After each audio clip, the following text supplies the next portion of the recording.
Greetings, Inquisitors. Welcome to the Holocron. This is the week 107 update for the Darth Loquitur account. I update this account's progress every week, go through all the character upgrades, ship upgrades, plans for the future, and you can follow along. Please remember, before we get started, hit that like button. It helps me, helps the channel, and I would really appreciate if you could do that. All right, let's get in there and see what happened in the account in week 107. Biston's the relic target for next week. We don't have him ready to go for this week, so we're just going to make some general upgrades. Dash Rendar's on double drops now, so we get the next star on him. We've been farming Fennec Shan, so she goes to 6 stars. Then we take a look around. We've really got to stick with the journey, and Admiral Raddus is at 100 of 100, so here we go. 7th star onto him.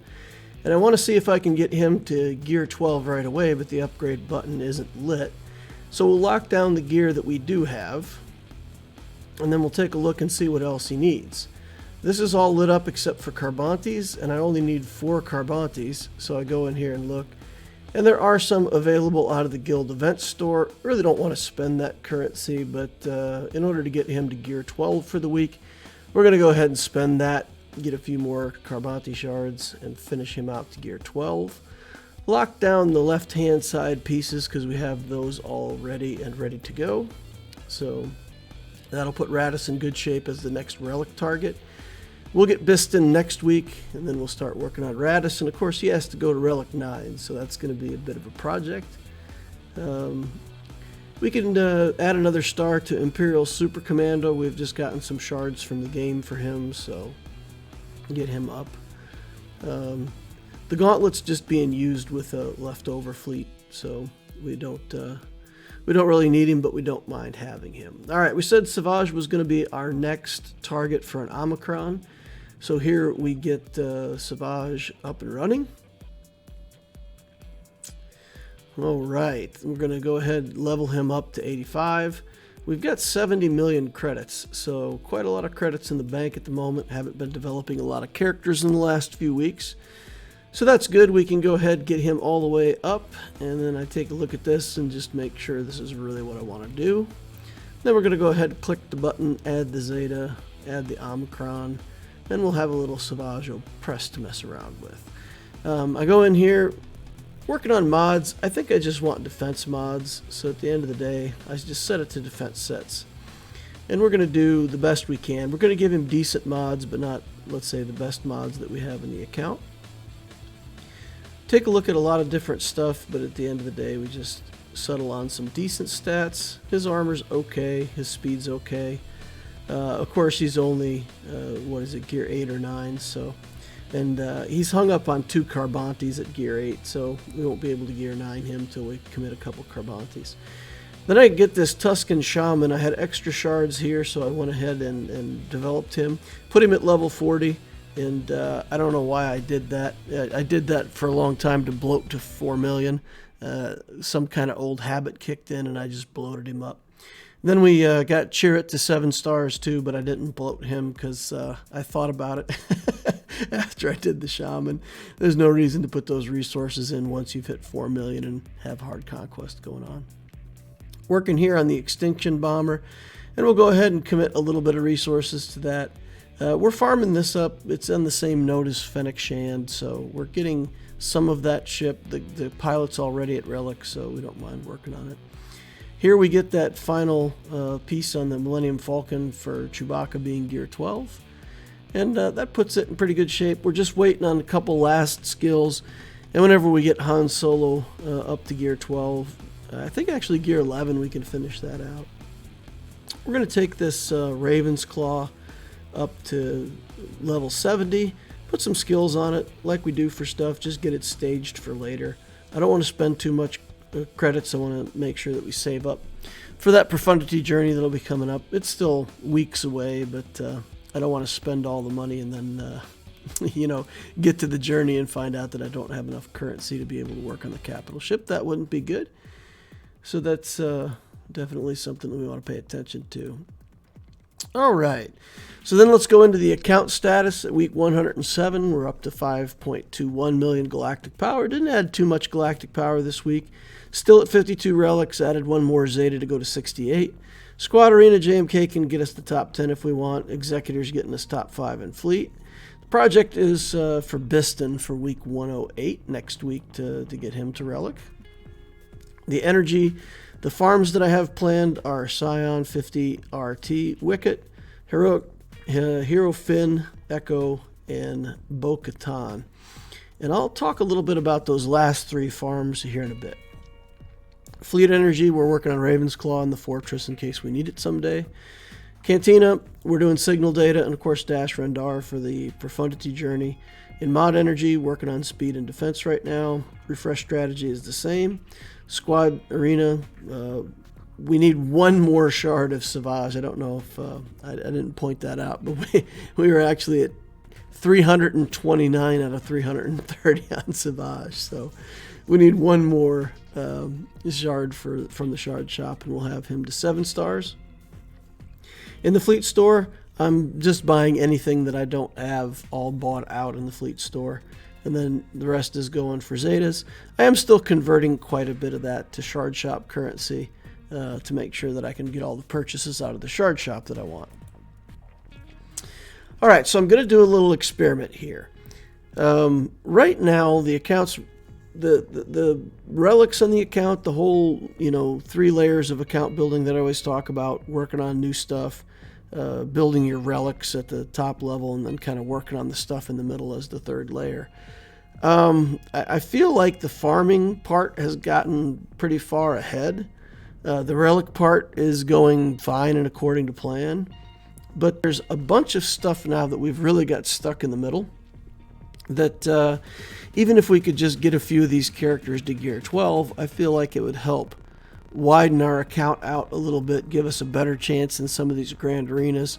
We've seen before that I keep a bunch of stuff on offense and I just run out 1 or 2 teams short of being able to win. And just a couple more gear 12 characters to boost it up would help. Padme's been stuck forever at gear 10 or 11. So I'd like to get Padme at least to gear 12. Savage we want to get to gear 12. And everybody's held up on Carbantis. So we get 2 or 3 Carbantis in a normal week. We basically get a little over 60 shards, let's say 65, from the daily the daily challenges that you can get 3 times a week. You get Carbantis. So we get some free ones there. We can buy some out of the shop, and that gives us, on average, 2 or 3 a week. And we do the best we can building up the characters for journeys and stuff like that. But if I had more Carbantis, we could push for a little more width in the account. A few more of these characters that we don't tend to relic right away, but we just want to get them to gear 12. Also, I'm out of bronzium wiring all the time. You guys have seen that. So I was just trying to figure out, is there something I can do? So I'm going to run an experiment. We're going to run an experiment for the next few weeks, and we're going to see if we can solve a few of these problems in a clever little way. So there's 3 hard nodes that have Mark III Carbantis. All 3 of the nodes have 2 characters and also have gear of some kind that you can work into bronzium wiring. So Lightside 8C has a Hero Finn and the Snow Trooper. It also has Mark 6 syringes. And those Mark 6 syringes, even after getting them free and working through a bunch of characters, and on my main account, those started to build up. And at some point, I was actually using them for bronzium wiring. On the Loquitur account, I think I have 170 of them right now, but they're used for a lot of characters at medium gear levels, and so even if I did have more Carbantis, these could be a problem.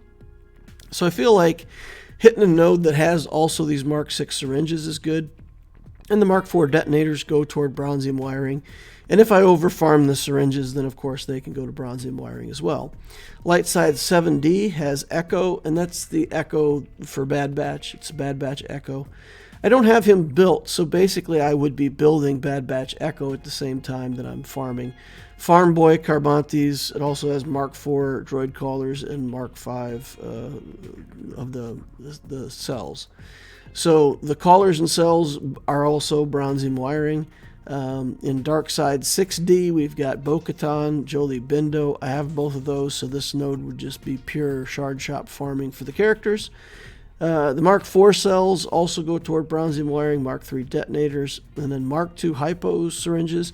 And those are, again, if you ever click on your Mark II syringes, you're going to see like every character you have below Gear 10 is just lit up across the board. And that's another piece that's used on a ton of characters across the account.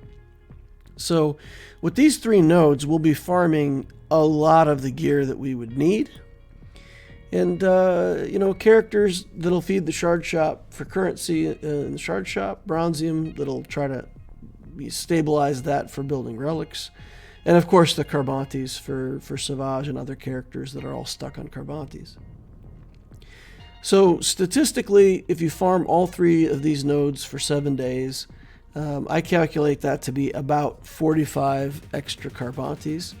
So it's good, but it's not that good. Maybe it'll be more than that. I calculated the drop rate for about 30 to 35%. I think that's what the drop rate is on these nodes. But anyway, still, that's almost a full Carbanti each week. Then among all 3 nodes, if we get, let's say, 60 character shards per week, that would be another 900 currency for our shard shop, which would be able to purchase 2.5 Carbanti purchases at 6 each, which would be like 15 Carbanti pieces out of there. So between the 45 and the 15, we could pretty solidly say that this plan is going to net us plus 1 Carbanti each week. Now, those bronzium pieces are the lowest conversion, and even if we get like 40 of each piece off these nodes, it calculates out to something like 120 pieces in total.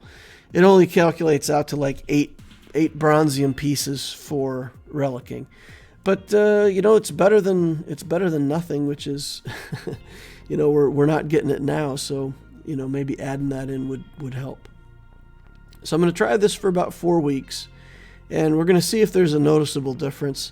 I think the difference I'm looking for is in the Carbantis, of course. I don't think we'll see that much of a jump in the bronzium wiring, but maybe it'll be better than I thought, or maybe I miscalculated that.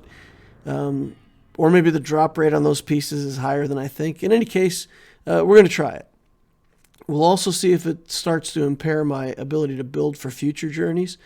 I mean, right now I'm building for the Finalizer fleet journey, and the, let's say, Iden Versio, Fennec Shand, Mara Jade, and I don't plan to build those characters out fully until after I do Jedi Master Luke. So we're talking still, we got to finish the Profundity, go into JML. That's a good 8 months worth of work, so I'm already farming stuff that potentially won't really be built for another 8 months. So I feel like I'm way ahead in my farms.